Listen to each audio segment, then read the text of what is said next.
तवज्जो है? कोई औकात नहीं थी, सिर्फ मुसलमानों पे नहीं, पूरी इंसानियत पे कर्म किया है मेरे नबी ने। ये जो डिबेट में बैठ करके ना पीला जुब्बा पहन के बकवास करते, सामने आ कसम खुदा की हुजूर की सीरत पर यही कहता उठेगा, मैं मुजरिम हूँ आका मुझे साथ ले लो, कि रास्ते में है जा बजा थाने वाले। खुदा की कसम हमारा नबी वो है जिसने सर झुकाना नहीं सिखाया, जिसने सर उठाना सिखाया, सर उठाना सिखाया है। कमजोरों को जिंदगी हुजूर की वजह से दी। ये बरतानिया की तारीख है, फिर अरब की तारीख आप देखें, बाप बेटी को कत्ल करते थे।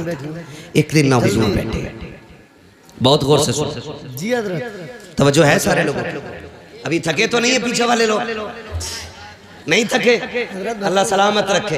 और हुजूर का जिक्र है, हुजूर का जिक्र है। वो कहा था किसी ने, नात खानी मौत भी हमसे छुड़ा सकती न की, कब्र में भी मुस्तफा के गीत गाते जाए। हाँ, कब्र में भी मुस्तफा के गीत गाते रहे। ये थी बरतानिया की तारीख। अब देखें यहाँ पर अरब की तारीख, हुजूर की बारगाह। एक सहाबी, बेटियां मेरी बात बहुत गौर से सुनो, जब सर से दुपट्टा उतरने लगे ना तो ये बात याद रखना, जब जी चाहे ना दुनिया के फैशन में डूबने का, तब ये बात याद रखना। सुहाबी हुजूर के आके हुजूर के कदमों में बैठे, नाम है दहिया कल्बी।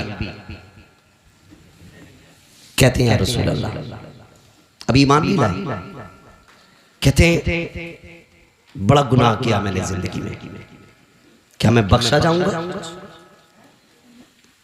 तो हुजूर ने फरमाया, दाहिया तौबा कर ले, बख्शवाना मेरा काम है। हजरत दाहिया कल्बी ने अपने कुफ्र से तौबा की और इस्लाम के दामन में आए। जैसे दामन में आए ना, फिर हिचकी भर के रोने लगे। बहुत गौर से बात सुनिएगा, हिचकी भर के रोने लगे। हुजूर ने फरमाया, दाहिया अब क्या हुआ? कहते हुजूर, हाँ गुनाह बहुत बड़ा है, लगता नहीं बख्शा जाऊंगा। जिब्रील आ गया, महबूब दाहिया कल्बी से कह दो, अगर इसने तौबा कर ली ना तो अल्लाह पिछले सारे माफ कर देगा। तो हुजूर फरमाने लगे, दाहिया अल्लाह कहता है जिसने पिछले से तौबा कर ली मैं आइंदा उसको नहीं दिखाऊंगा। कहते हुजूर को नहीं बहुत बड़ा है। हुजूर ने फरमाया, बताओ क्या गुनाह? कहते हुजूर मैंने ना अपने कबीले की 70 बच्चियों को जिंदा दरगोर किया था। कितनी? 70। जोर से कितनी? यहीं रुक के एक बात कहूं, पहले जिंदा दफन किया जाता था पैदा होने के बाद, पहले बेटियां पैदा होने के बाद मारी जाती थी, आज बेटियां पैदा होने से पहले मार दी जाती है। गलत नहीं कह रहा, जो डॉक्टर हैं वो मेरी बात की तस्दीक करेंगे। सिर्फ इस खतरे से बेटियों को माँ के शिकम में मरवा दिया जाता है कि इसका जहेज देना पड़ेगा, इसकी शादी करनी पड़ेगी। हाँ, कई डॉक्टरों की रिपोर्टें मेरे पास हैं और कई सारे डॉक्टर्स मेरे राब्ते में रहते हैं जी। लोग जाके कहते हैं जो चाहे कीमत ले लो, कत्ल करो इसको, हमें बेटी नहीं चाहिए। मैं सिर्फ इतना पूछना चाहता हूं, जो माँ के शिकम में पल रही है इसका कसूर क्या है? यही कि ये एक बेटी है, इसकी इतनी गलती है कि ये बेटा ना बन सकी। तुम अपने रब की तखलीक से लड़ रहे हो और उसके फैसलों से टकराना तुम्हें बर्बादी से नहीं बचा सकता कोई जी। कुरान ये कहता है, अल्लाह जिसे चाहे बेटी दे, जिसे चाहे बेटा दे और जिसे ना चाहे उसे कुछ ना दे। बेटी ये तुम मरवा रहे हो, क्या तुमने बेऔलाद वालों को दीवारों में सर मारते नहीं देखा? किस मजार पे नहीं गए। अल्लाह एक औलाद दे दे, बेटा ना सही बेटी दे दे।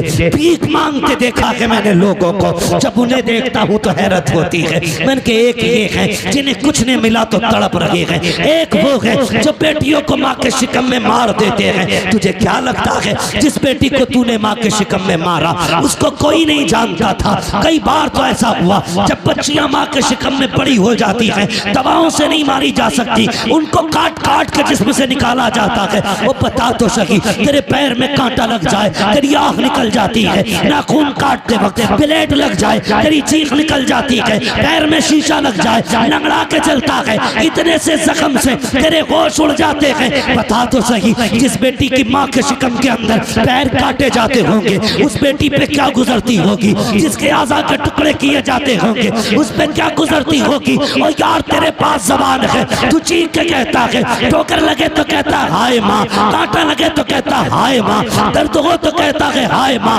बता तो सही, वो बेटी जो शिकम के अंदर है जिसको काटा जा रहा है वो किसे पुकारेगी, किसको आवाज देगी? तो याद रख, उसे कोई सुने ना सुने लेकिन खुदा की कुदरत सुन रही है, खुदा की रहमत देख रही है। अगर तेरी वजह से कोई बेटी पेट में मारी गई, अल्लाह उस वक्त तक जन्नत नहीं देगा जब तक उसकी एक एक आँख की कीमत न ले लेगा। और याद रख, मैं इसलिए कहता हूँ आज ले उनकी पनाह, आज मदद मांग उनसे, कल न मानेंगे कयामत में आकर मानेंगे। सुभान अल्लाह, सुभान अल्लाह, सुभान अल्लाह। बहुत खूब हजरत, वाह वाह वाह। बेशक बेशक। कल भी बेटियां मारी जा रही जी, आज भी मारी जा रही है। फर्क है, कल बचपन में मारी जा रही थी, आज निकाह के बाद मारी जा रही है जी। बहुत अच्छा पैगाम है, बहुत अच्छा पैगाम। अभी चंद दिन पहले की खबर है जी, एक बच्ची को सिर्फ इसलिए निकाल दिया गया घर से कि वो ससुराल वालों की मनपसंद का बेड नहीं लाई, उनकी पसंद का सोफा नहीं लाई थी, उनकी पसंद का सामान नहीं लाई थी। खुदा का वास्ता यार, खत्म करो ये तमाशे, खत्म करो। अगर हम नहीं बदलेंगे ना तो फिर कुछ नहीं बदलेंगे जी। बेशक, ये सुन लेना मेरी बात, अगर हम नहीं बदलेंगे तो ये फिर कुछ नहीं बदलने वाले। खत्म करो यार, बेटियों के आंसू नहीं देखे जाते, नहीं देखे जाते आंसू यार। किसी को खाली हाथ भी लेके आप फिर देख खुदा कितना देता है जी। मेरे हुजूर ने कितनी निकाह हैं? एक रिवायत के मुताबिक 9 निकाह फरमाए, दूसरी रिवायत के मुताबिक 11 निकाह फरमाए, है ना? 9 ले लो या 11 ले लो, एक रिवायत दिखा दो जिसमें हुजूर ने जहेज मांगा जी, है ना? नारे कितने बड़े लगते हैं, गौस का दामन नहीं छोड़ेंगे जी। मुहर्रम आ रहा 10 दिन तो बिल्कुल ऐसा हो जाएगा मुंह के बल गिर जाएगा जैसे करबला से अभी आ रहा है ना? 10 दिन। एक तो ये कह रहा ढोलक बजा रहा मस्जिद के आ गई, उस जगह पे नमाज का टाइम हो गया तो कह रहा इतने 10 दिन मस्जिद कहीं और ले जाओ, ये ढोलक यही बजेगी। ये है हमारी हकीकत भाई, सच है हम उनके नाम पे जिंदा हैं। ये भी सच है कि उन्हीं के नाम पे बख्शे जाए, लेकिन इतनी सच्चाई और बना जो किरदार उनका था वो किरदार अपना बनना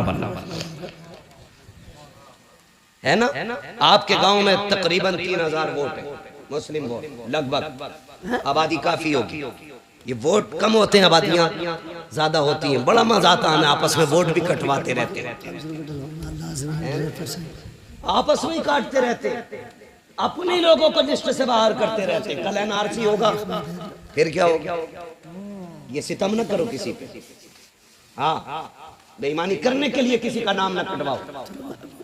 जो नाम कटवाने की साजिश करे, ये सियासत हमारा काम नहीं है, लेकिन फिर भी बता के जा रहा हूँ, जो किसी का वोटिंग लिस्ट से नाम कटवाए उसे लात मार दो, इसलिए कि जो हुजूर की उम्मत का नहीं हो सकता वो तुम्हारा नहीं हो सकता। क्या बात है, वाह वाह वाह, क्या बात है, बहुत अच्छा है। ये याद रखना जी, जो उम्मत का नहीं हो सकता वो तुम्हारा नहीं हो सकता, नहीं हो सकता है, इसलिए ख्याल रखना भाई।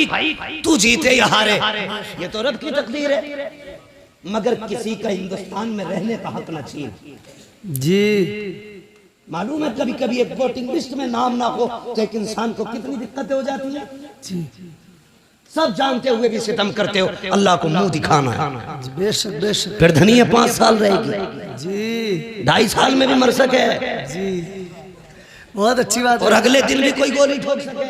जी मरे जीत के ला रहे थे वो क्या लिस्ट, क्या बोलते हैं उसको भाई, कागज जो दिया जाता बाद में, जी पर्चा खरीद के प्रमाण पत्र ला रहे थे जी। घर तक ना पहुंचे, वो लिस्ट में वही कफन में लग गई। अल्लाह मौत का कुछ पता है जी नहीं ना, अल्लाह रसूल की रजा के लिए जी, बेशक बेशक सिर्फ अल्लाह रसूल की रजा के लिए। भाई मैं जो बात अर्ज कर रहा था, तवज्जो करें मेरी बात, अल्लाह तौफीक देना, तो किसी से डिमांड ना करो। बेशक बेशक कई बेटियां मार दी, और एक बच्ची का खुद फोन आया, उसने कहा मौलाना अल्लाह ने 2 बेटियां दे दी हैं, 1 साल हो गया मेरा शौहर बुलाने नहीं आया। अल्लाह अकबर कहती मेरे बाप ने मुश्किल से रुखसत किया था मुझे, मुश्किल से रुखसत किया था। वो कहती है लेकिन मैं 1 साल हो गया बाप के घर। कहती मेरा बाप मुझसे ये तो नहीं कह सकता निकल मेरे घर से, क्योंकि उसकी बेटी हूं, लेकिन मुझे ही पता मेरा बाप कितनी मुश्किल से गुजारे कर रहा है। मैंने कहा बात क्या? उसने कहा तावीज़ कर दें आपके मेरा शौहर लेने आ जाए। मैंने कहा वजह क्या? उसने कहा खुदा ने 2 बेटियां दी। इस बात पे सास नाराज हो गई कि तेरे पेट में बेटियां बेटियां, बेटा क्यों नहीं है? इस बुनियाद पे मेरा शौहर मुझे बुलाने नहीं आया। ए मेरी बेटी, मेरी बहन, आज तू सास है, कल किसी की बेटी भी थी, अपना कल देख लिया कर, किसी की बेटी पे सितम न कर। आज तू किसी की बेटी पे सितम करेगी, कल तेरी बेटी को बचाने वाला कोई नहीं होगा। याद रखिएगा, हर बंदा चाहता है मेरी बेटी शहजादियों की तरह जिंदगी गुजारे, मेरी घर की बहू नौकरानी की तरह जिंदगी गुजारे। याद रखिएगा, अगर तुम चाहते हो कि तुम्हारी बेटी के नसीब अच्छे हो, तो जिम्मेदारी तुम्हारी बनती है तुम दूसरे की बेटी को इज्जत दो, अल्लाह तुम्हारी बेटी को इज्जतों के ताज अता फरमा दे। बेशक बेशक हम नहीं करते ये, हम या रसूल अल्लाह, या रसूल अल्लाह, जिंदाबाद जिंदाबाद। हजरत दाहिया कल भी है, आके बैठ गए, बात बढ़ जाएगी, वक्त बहुत तेजी से गुजरता जा रहा है। आके बैठ गए, या रसूल अल्लाह गुनाह बहुत किया, 70 बेटियां मारी, काफिर का दिल नहीं पसीजा, लेकिन 2 बार हुजूर हाथ कांप गए। मेरे हुजूर ने फरमाया कब? कहने लगा ये जो आखिरी बेटी मारी है ना, इससे पहले मैं अपनी 7वीं बेटी को ना कुएं में फेंकने गया। कहते मैंने जब कुएं में बेटी को फेंका ना, उसने उछाला लिया, बाहर आई, उसने कहा था मेरे अब्बा मैं डूब रही हूं। बस इतना सुनना था, हुजूर की हिचकी बंद गई। हुजूर फरमाते फिर क्या उस बेटी ने क्या कहा?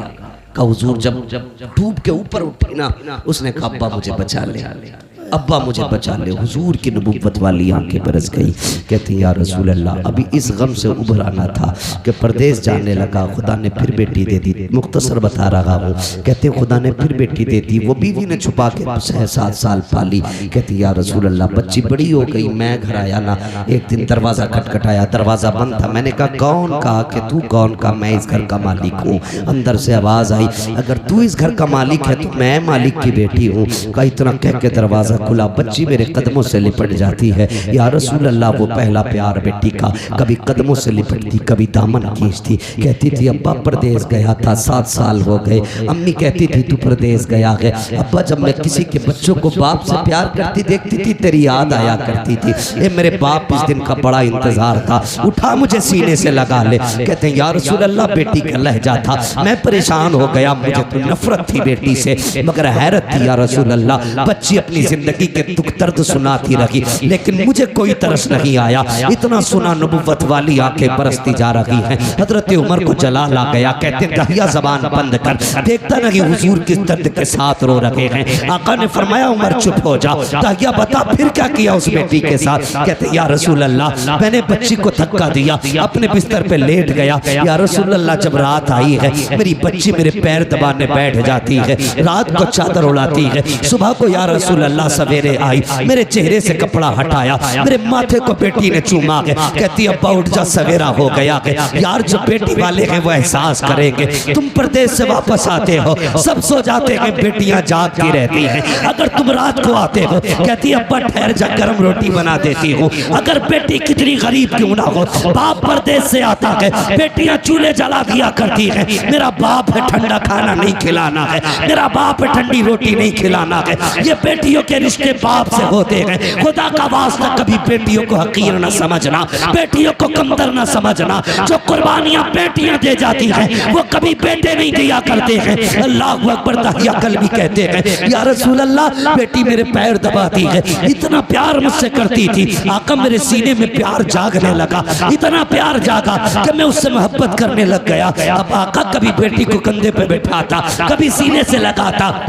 एक दिन बेटी कहने लगी अब्बा मुझे कभी मेले लेके जा, कभी बाजार दिखा। कहते या रसूल अल्लाह मेरी बेटी के इसरार थे। अल्लाह अकबर। कहते एक दिन मार्केट में था, बाजार में था, किसी ने कहा तहिया कहा जी, कहा ठहर तो सही, कितना बड़ा चालाक है तू, अपनी बेटी को बचा के हमारी बेटियां कत्ल करके कितने सुकून से जी रहा है। अल्लाह अकबर। कहते हैं जब हुजूर इतना ताना दिया ना मैं बर्दाश्त न कर सका, घर आया, शाम का इंतजार करने लगा। जब रात आई ना मेरी बेटी अपनी माँ के आंचल तले सोई थी, मैंने रात को उठ के आहिस्ता से आंचल उठाया, जैसी माँ की गोद से बेटी को हटाया, वो कुछ कहना चाहती थी, मैंने उसके मुंह पे हाथ रख दिया। या रसूल अल्लाह मैंने उसे बोलने न दिया, इसी हालत में बस्ती के बाहर लाया। बच्ची कहने लगी अब्बा किधर जा रहा है। मैंने कहा बेटी दावत में जाना है। बच्ची साथ चल रही है। या रसूल अल्लाह मैं नंगे पैर था, पत्थर पैर में लगा, खून बहने लगा। बेटी ने कहा बाबा तेरे पैर से खून बह रहा है। मैंने कहा बेटी कोई बात नहीं।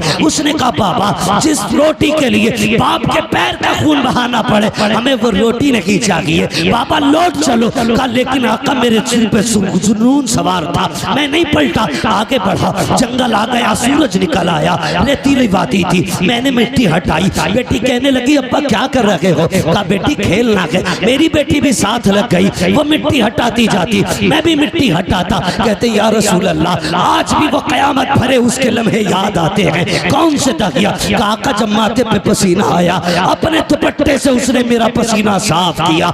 या रसूल अल्लाह बेटी नहीं जानती थी ये खिलौना नहीं है, मेरी मौत का खवा खुद रहा है। बेटी को ख्याल तक ना था मुझे इसी में दफन किया जाएगा। या रसूल अल्लाह गड्ढा खुद के तैयार हुआ, मैंने बच्ची को करीब बुलाया, बच्ची आके मेरे चेहरे को देखने लगी। अब बाप क्या करेगा। कब मैंने बेटी को धक्का दिया, बेटी गड्ढे के अंदर गई। कहते बेटी मुझे देख के मुस्कुराती रही, वो सोच रही थी ये खेल रहा है, लेकिन या रसूल अल्लाह मैं खेल नहीं रहा था, मैंने मिट्टी डालना शुरू की। बेटी मुस्कुराती रही। या रसूल अल्लाह मिट्टी पड़ते पड़ते सीने तक आ जाती है। इतना जुमला कहा तकिया कल्बी की जबान कांप जाती है, होठ बंद हो जाते हैं। आका कहते तकिया फिर क्या किया। कहते आका हिम्मत नहीं हो रही है, कैसे बताऊं। कहते बता ना फिर क्या किया। कहते आका जब सीने तक मिट्टी आ गई बच्ची का दम घुटने लगा। कहती है अब्बा अब बस हाथ रोक ले, मिट्टी ना डाल, अब सांस नहीं आ रहा है, दम घुटने लगा है। आका जब बच्ची ने इतना कहा मैंने हाथ नहीं रोके, बच्ची के मिट्टी गले तक आ गई। बच्ची को ये लगा कि मैं उसको बचाऊंगा नहीं,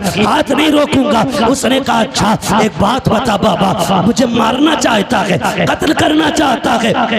बच्ची ने कहा था ए मेरे बाप मुझे कोई शिकवा नहीं है, कोई शिकायत नहीं है, बस इतना बता दे अब्बा मुझे कत्ल क्यों करना चाहता है। क्या तुझे मेरी सूरत अच्छी नहीं लगी, या मेरी आदत अच्छी नहीं लगी, या तुझे लगता है मैं तुझ पे बोझ बन जाऊंगी। ए मेरे बाप तुझे लगता है मैं खिलौने मांगूंगी, अगर तुझे ये लगता है मैं तेरे ऊपर बोझ बनूंगी तो मेरे बाप तेरी बेटी वादा करती है यहाँ से निकाल ले, मुझे मौत ना दे, मुझे निकाल के छोड़ दे, मैं किसी गरीब के छप्पर में गुजारा कर लूंगी, कभी तेरे सामने नहीं आऊंगी। ए मेरे बाप अगर तुझे मेरी सूरत अच्छी नहीं लगी तो मेरे बाप मुझे निकाल दे, कभी तेरी नजरों के सामने नहीं आऊंगी। ए मेरे बाप अगर तुझे लगता है मैं तुझसे रोटी का सवाल करूंगी, सारी जिंदगी फाके से काट दूंगी लेकिन रोटी नहीं मांगूंगी। ए मेरे बाप मुझे निकाल ले। जब बोलते हैं मैंने नहीं रोका हाथ, उसने कहा था अब्बा अगर कत्ल ही करना चाहता है तो बस इतना बता तेरी बेटी का कसूर क्या है, मेरी खता क्या है। कहते आका उसने इतने जुमले कहे मैंने मिट्टी डालना शुरू की, बच्ची ने हाथ उठा दिए, आसमान की तरफ निगाह गई थी, होठ हिलने लगे। मैं सोचने लगा लगा ये क्या कह रही है, कहीं बददुआ तो नहीं कर रही है। कहते मैंने कान करीब किए तो वो कह रही थी, ए मेरे मालिक बता तो सही, हमने सुना के कोई तेरा महबूब आएगा, वो आएगा तो बेटियों को जिंदगी मिलेगी। ए मेरे परवरदिगार, अगर बेटियों को जीने का अधिकार नहीं है तो जिंदगी क्यों दे रहा है, और अगर जिंदगी दे रहा है तो बता बचाने वाला कब आएगा। आका कहते हैं उसी बच्ची की सदा पर लब्बैक कहते हुए 12वीं तारीख को अब्दुल्ला के आंगन में जो ऐलान किया गया था वो कोई और नहीं था बल्कि मुहम्मद रसूलुल्लाह का ऐलान।